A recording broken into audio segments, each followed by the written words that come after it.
Assalamualaikum warahmatullahi wabarakatuh. Mahasiswa sekalian, kita jumpa kembali dengan mata kuliah rekayasa perangkat lunak. Mahasiswa sekalian, minggu kemarin kita sudah mempelajari pengertian daripada rekayasa perangkat lunak. Nah, untuk sekarang, minggu ini kita akan mempelajari tujuan daripada rekayasa perangkat lunak. Beberapa pengertian detailnya nanti akan saya sharekan melalui slide. Dan slide kali ini ada persamaan dengan slide minggu yang kemarin. Silakan nanti dicermati dan dibaca. Kalau kira-kira yang sama, ya tidak apa-apa untuk semakin memperkuat wawasan mahasiswa sekalian. Tujuan dari rekayasa perangkat lunak atau biasa disebut dengan software engineering adalah yang pertama, menghasilkan sebuah perangkat lunak yang berkualitas.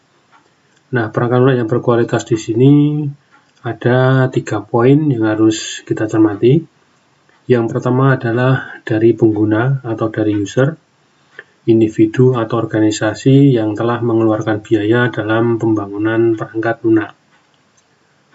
Perangkat lunak yang dibuat harus handal, tidak cepat rusak, bermanfaat dalam waktu yang lama, dan tentu saja dapat memindahkan dan menyelesaikan pekerjaan dari dunia nyata ke dalam komputer.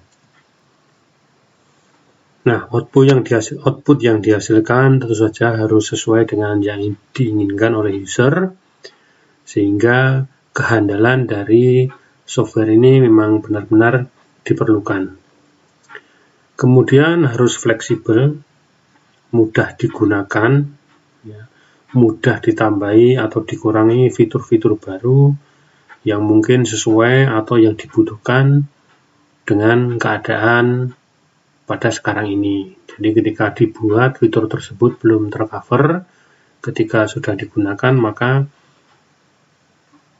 ketika ditambah atau dikurangi fitur-fitur yang baru, maka harus fleksibel, mudah. Kemudian efisien, tentu saja dengan menggunakan rekayasa perangkat lunak yang baru, harus menghemat waktu, biaya, dan tenaga dalam menyelesaikan pekerjaan.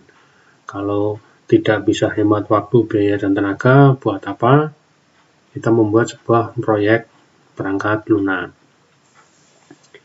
Kemudian dari sisi pemakai atau user, siapapun yang menggunakan perangkat lunak tersebut, perangkat lunak harus menyediakan fungsi-fungsi yang dibutuhkan oleh pemakai, mudah untuk dipelajari dan mudah digunakan, sehingga dapat membantu menyelesaikan tugas-tugasnya.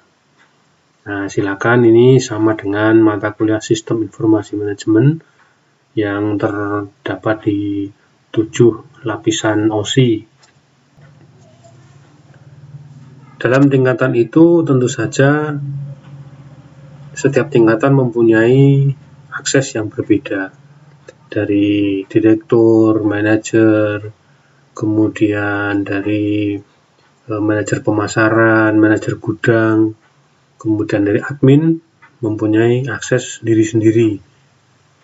Ya, jadi masing-masing pengguna mempunyai hak akses sendiri-sendiri yang mempunyai tingkatan-tingkatan tertentu.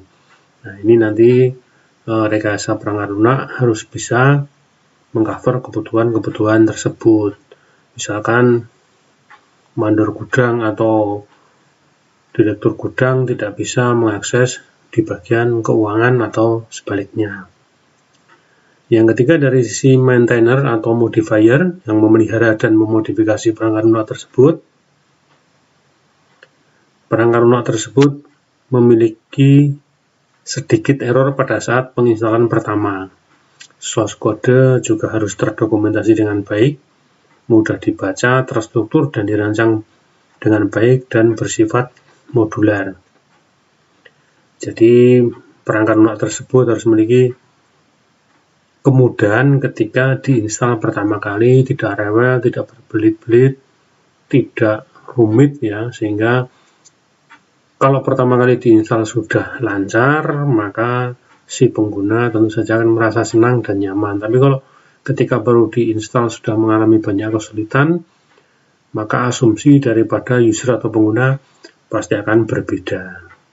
Source code juga harus terdokumentasikan sehingga ketika terjadi sesuatu, misalkan programnya terjadi kerusakan atau hardware-nya rusak, maka source code dengan mudah didapatkan dan dapat diinstal kembali. Mudah dibaca tentu saja agar bisa mudah dipahami, terus struktur dan dirancang baik dengan bersifat modular. Artinya modular itu adalah ada tutorial di situ sehingga ketika orang membaca dan mengikutinya, maka perangkat lunak tersebut akan mudah untuk dijalankan. Jadi kalau bahasa kerennya itu adalah cetak birunya. Yang kedua, mahasiswa sekalian, menghasilkan perangkat lunak dengan biaya yang efisien. Biaya dikatakan murah jika manfaat dan biaya jika antara manfaat dan biaya itu lebih besar manfaatnya. Ya, jadi dalam perangkat lunak, jika Anda membeli perangkat lunak dengan biaya yang mahal, tetapi manfaatnya sangat besar, maka itu dikatakan murah. Anda membeli perangkat lunak dengan harga yang murah, tetapi tidak mempunyai fungsi yang maksimal, maka itu dikatakan menjadi sangat mahal. Ya, mahal jika manfaat kecil atau sedikit walaupun harganya murah. Anda membeli perangkat lunak dengan harga murah tetapi tidak mempunyai manfaat, maka dikatakan itu menjadi sangat mahal. Silakan Anda ingat-ingat kembali di mata kuliah manajemen proyek. Yang nomor 3, menghasilkan perangkat lunak tepat pada waktunya. Ini biasanya yang menjadi masalah pada proyek perangkat lunak. Proyek sistem perangkat atau perangkat lunak tidak molor pengerjaannya sehingga bisa digunakan tepat pada waktunya. Karena ketika perangkat lunak ini akan digunakan tetapi belum siap atau molor, maka tentu saja pengembang, pemesan atau yang membuat akan mengalami banyak kerugian. Rugi biaya, waktu, tenaga, dan tentu saja pembuatnya akan rugi kredibilitas, ya, karena kepercayaan, trust. Orang akan tidak percaya lagi ketika memesan software pada perusahaan tersebut, tetapi tanggal yang harusnya sudah jadi ternyata belum jadi, sehingga kredibilitasnya akan menurun. Ingat-ingat juga pada mata kuliah manajemen proyek. Nah, itu saja mahasiswa sekalian. Nanti silakan slide-nya dibaca sendiri. Ini banyak persamaannya dengan yang kemarin. Dan ini saya kira masih teoritis sekali. Besok atau pada materi berikutnya kita akan workshop atau bekerja membuat sebuah rekayasa perangkat lunak. Bila taufiq wal hidayah. Assalamualaikum warahmatullahi wabarakatuh.